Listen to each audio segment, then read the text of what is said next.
Think hauntings in ancient times were just spooky shadow tricks? Think officials only pretended to investigate cases? The headless monk atop the Wanshou Tower in Quanzhou will shatter everything you thought you knew about the supernatural and power. Now, forget every ghost story you've ever heard. Step into the shoes of a commoner, standing at the base of Quanzhou's towering pagoda. Looking up, see for yourself how that ghostly shadow brought an entire bustling port city to a standstill. A headless monk suddenly appeared atop Wanshou Tower. The city was paralyzed with fear.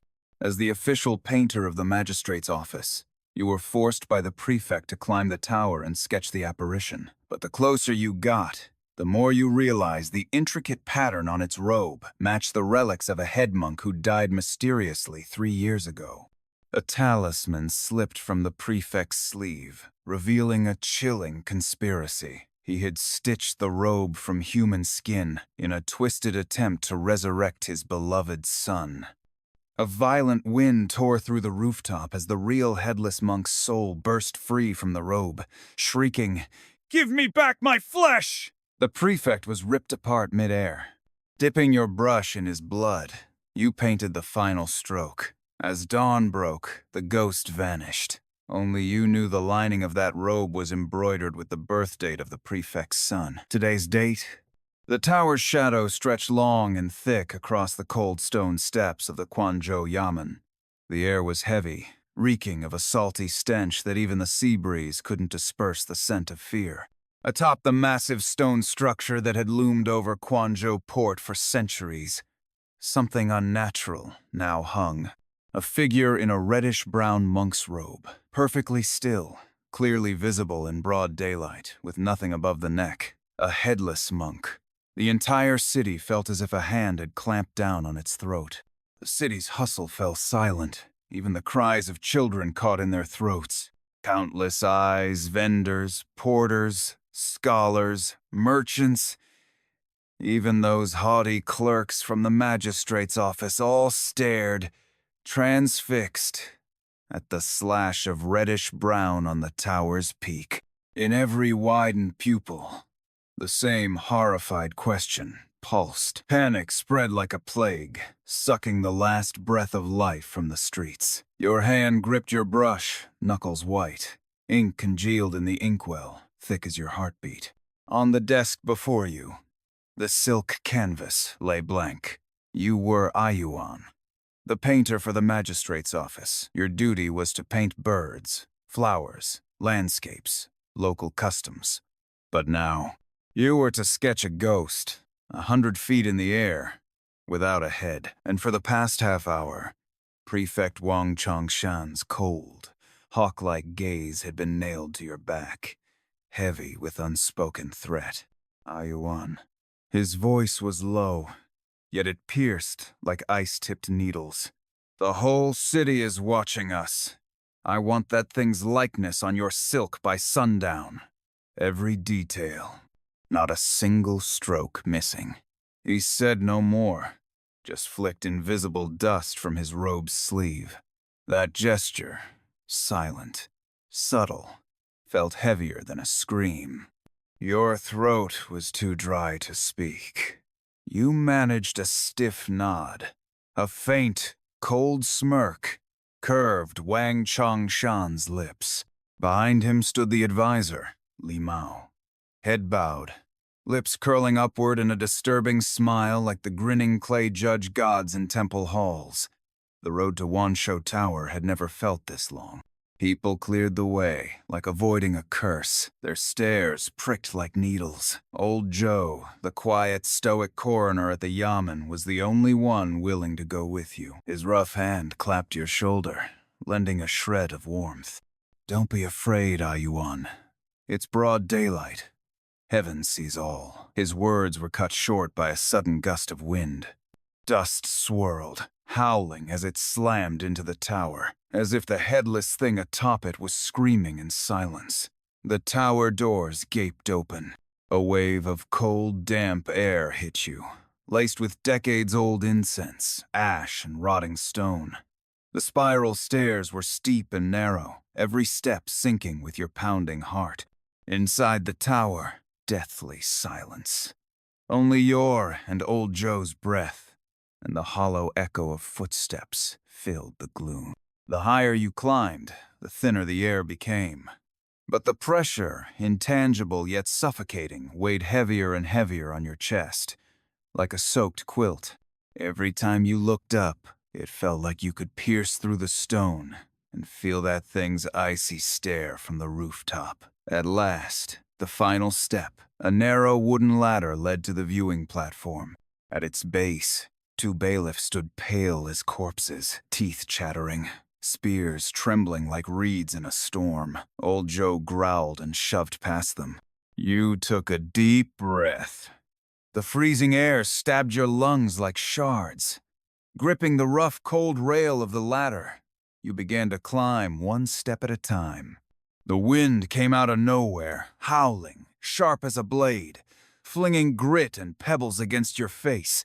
You clung to the ladder, fingers digging into the wood, and pushed your head above the platform. The view exploded around you, Quanzhou port sprawling far below. But everything seemed distant, blurred, as if drawn away.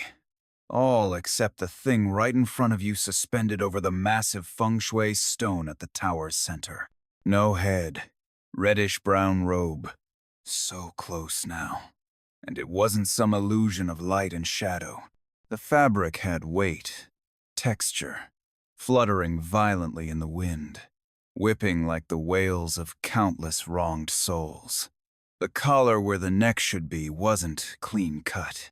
It was ragged, torn, like the head had been ripped off with brute force. But what froze your blood was the dark diamond-shaped patch on the right shoulder of the robe. The stitches were tight, sewn with threads so dark it was almost black. The pattern a twisted tangle of creeping vines. And in a thunderclap of memory, the image exploded in your mind 3 years ago, when Master Huiming of Hanshan Temple died, and you were ordered to paint his death portrait. He'd been draped in that very same robe, with the same patch on the shoulder. That robe it was supposed to have been cremated with his body. Impossible. Absolutely impossible. Fear slithered around your heart like an icy viper. Master Huiming had been a revered monk, his face serene in death. The whole city came to send him off. So why was his robe now on this ghost in broad daylight? The thought made your whole body go cold. You nearly dropped your charcoal stick and silk. You forced yourself to steady your hand. It trembled uncontrollably as you tried to trace the outlines of the billowing robe. Each stroke felt like it carved straight into your chest. Well? A cold voice asked behind you, deliberately calm. Can you see it clearly now? You spun around, heart leaping. Wang Changshan had somehow climbed to the rooftop, too. He stood at the mouth of the ladder, his official robe plastered to his thin frame by the wind. His face looked unnaturally pale under the gray sky. Advisor Li Mao, as always, stood half a step behind. Expression blank, but his eyes gleamed like poisoned hooks, locked onto you. Sir, your voice was dry, hoarse. That robe, it looks like Master Huiming's. Wang's eyes narrowed sharply. A glint flashed across them so fast you almost missed it. He stepped forward, closer to the flailing, ghostly figure. His eyes burned as he stared at the robe's whipping corners, as if trying desperately to confirm something. Huiming? He snorted, voice thin in the wind. A dead monk from 3 years ago? Don't be absurd. You must be seeing things. Just focus on your drawing. His scolding was unusually tense. Then it happened. Maybe it was the wind. Maybe he moved too fast. But as he flung out his sleeve to point at the monk, commanding you to capture every detail, something slipped. A neat stack of yellow paper talismans fell from a hidden pocket in his robe. The moment the talismans were exposed to the violent gusts atop the tower, they were instantly torn apart and swept into the air. One of them, spinning like a dying yellow butterfly, flew straight toward your face. Reflexively, you reached out to catch it. It felt cold and slick in your palm. The thin paper was covered in twisted, coiled symbols, drawn in a nearly black-red cinnabar. The ink was so dark it looked burned, exuding a faint, nauseatingly sweet, metallic stench. Your heart clenched, as if gripped by an icy hand, and stopped. That cinnabar, that talisman, that smell, you jerked your head up. Wang Chongshan's face had gone completely bloodless. He froze mid-motion, trying to snatch back the paper. The authority in his gaze was gone. In its place, naked terror teetering on the edge of collapse, madness flickering just beneath the surface. In that instant, 1,000 shattered fragments slammed together into one horrifying image. After Master Huiming's death, Wang Chongshan had overruled everyone, insisting the Yamen temporarily safeguard certain important relics for future religious rites. His only son, Wang Rui, a bright, clever boy, born with a frail heart, had died suddenly less than 6 months later, on a stormy night. Wang Chongshan was inconsolable. The funeral had been hasty, secretive, and Li Mao, he'd once spent years as a lay disciple at Hanshan Temple. He knew occult talismanic arts. He was Wang Chongshan's most trusted and most secret confidant. A terrible, blasphemous realization clawed through your thoughts like ice from the pit of hell. You pointed at Wang Chongshan, your throat clicking with horror. Rage and fear nearly choked your voice. That robe, is it made from Master Huiming's skin? You're trying to bring Rui back with it? Silence. Wang Chongshan's face twisted, muscles spasming, veins bulging like writhing worms. All his composure, all his cunning shattered. Only hysteria remained. With a wild cry, he yanked the sword from his waist. The blade gleamed cold under the stormy sky, pointed straight at your chest. Li Mao stepped forward at the same time. A poison-tipped dagger slid from his sleeve, his eyes as venomous as a snake's. You know too much, Ayuan. Wang Chongshan's voice cracked, shrill and desperate. Rui shouldn't have died. He was only 7. Huiming the bald bastard spent a lifetime cultivating himself. His skin, his bones, his relics, they were perfect materials. I was so close, so damn close. This Buddha's flesh robe has soaked up years of sun and moon. All it needs is Rui's birthday today to call his soul back. But you ruined everything. He charged, howling like a madman, the long sword thrusting at you without hesitation. Li Mao's dagger darted like a viper toward your ribs. Death closed in then. Just as the killing blows came suddenly, the headless monk's phantom atop the tower stirred for the first time. A sound, if it could be called that, screamed into existence, beyond the range of human hearing. It stabbed into your minds like 1,000 needles yours, Wang Chongshan's, Li Mao's. It wasn't sound, it was pure, soul-shaking malice and grief. Give me back my skin. The scream became a piercing, soul-shattering shriek. The wind exploded into a hurricane, not wind, but a black tidal wave made of vengeful spirits. Sand and stone blasted across the rooftop. The sky went dark. The reddish-brown robe, flailing wildly, suddenly swelled and pulsed as if something inside it was tearing, struggling, trying to break free. The face embroidered on the robe, the one you had once painted, showing Master Huiming's compassion and serenity twisted in agony and hatred. The leather-like texture of the skin warped violently, creaking with a sickening crackle. Rip. The sound of tearing flesh split the air. From the back of the robe, a translucent skeletal claw, wreathed in black smoke, burst forth, ripping a massive hole. Then, a colossal shape formed of thick black mist and searing red light erupted. Howling and flailing, breaking free from the skin-bound prison. It had no solid form, but its outline was unmistakably that of a monk. Where its head should have been, two spinning whirlpools of blood-red flame burned gateways to hell itself. Far larger than the ghostly robe, it filled half the rooftop. Its suffocating aura surged like a tidal wave. Cold, furious, hopeless, the torment of being torn from death. Its skin desecrated, this was all it existed for. This was Master Huiming's true soul. Twisted and tormented for 3 years by Wang Changshan and Li Mao's dark rituals. The headless robe was merely the echo of its pain.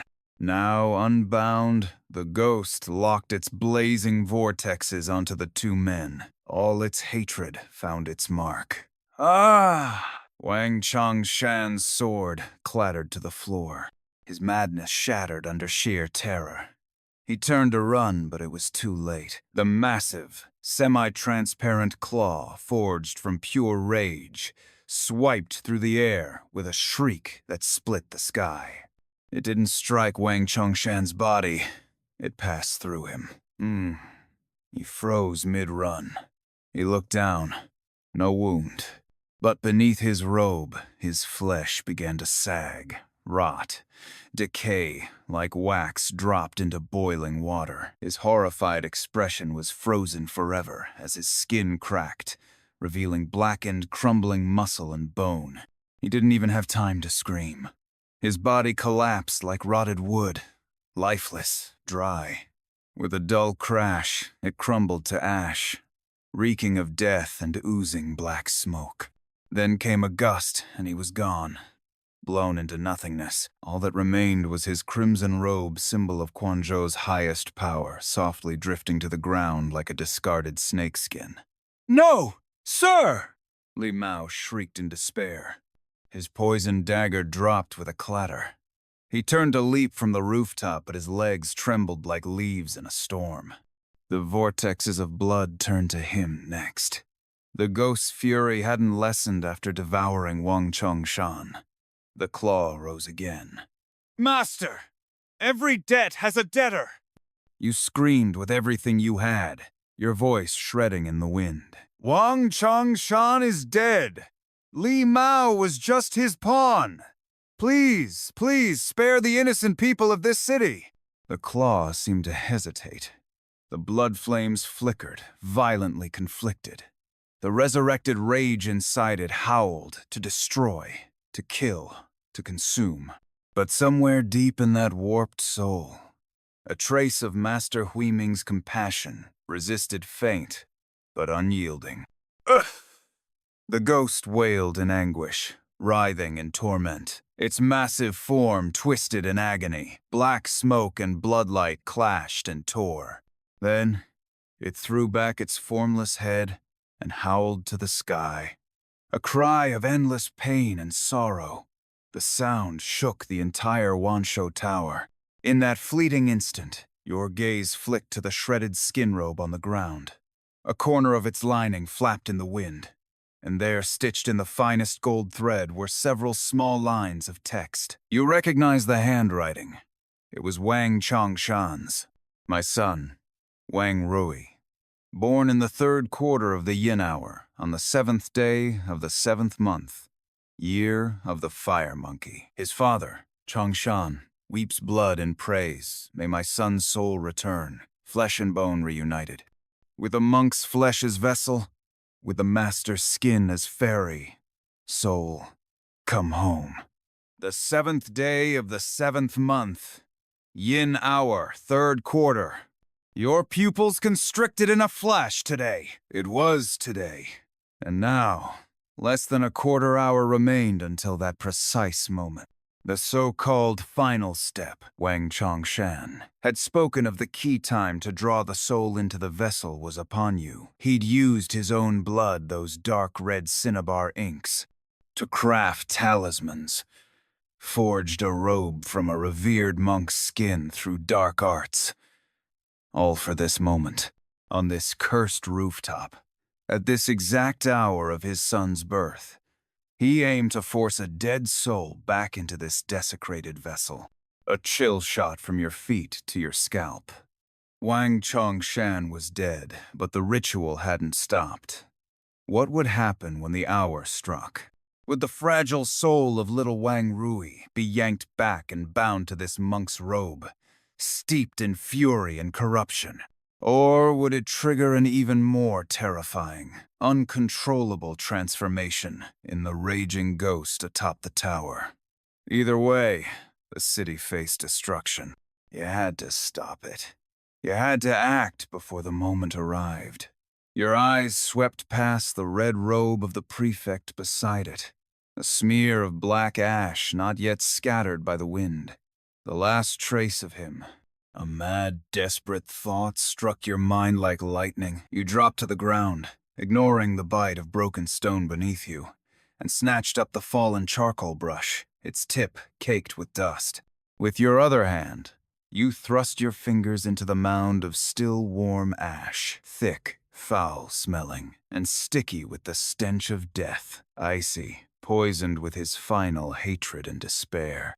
Dipping your brush into this filthy ink, you flung yourself toward the silk cloth spread on the ground. Only a few rough outlines of the monk's robe had been drawn. No time.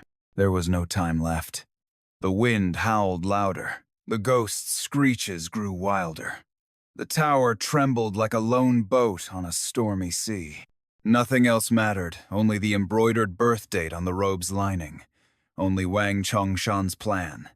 Only the monk's tormented soul. Your brush moved like a madman's. No, like a man possessed. You poured every ounce of skill you had into that cloth, using the prefect's ashes and hatred as ink. You didn't sketch the ghost anymore. You painted its truth. You painted Master Hui Ming's lost compassion. The talismans that fell from Wang's sleeve, stained with blood-dark cinnabar. Li Mao's venomous eyes. Wang Rui's innocent birth, doomed to be snatched back. The cursed storm raging above you, born of greed, madness, and desecration. You weren't drawing a form, you were drawing cause and consequence. Sin and debt. The root of this catastrophe, unleashed by desire and sacrilege. Each stroke felt like it tore at your soul. The ash ink burned with cold, evil energy, seeping through your fingers, up your arm, toward your heart. Your vision dimmed. The ghost's screeches clawed at your ears. The tower groaned under its own weight. One final stroke.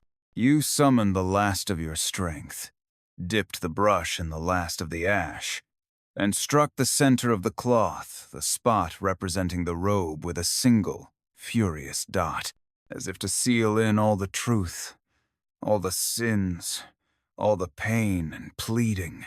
And just as the tip touched silk, clang! From far off, the great bell of Kaiyuan Temple rang, deep, solemn, purifying. It pierced through the storm and the ghost's wails, reaching the rooftop with thunderous force. The third quarter of the yin hour had arrived. The ghost, massive, made of blood and shadow, was lunging toward Li Mao, who lay collapsed, soiled, and sobbing. But the moment the bell reached its ears, the twisted mass of its body froze.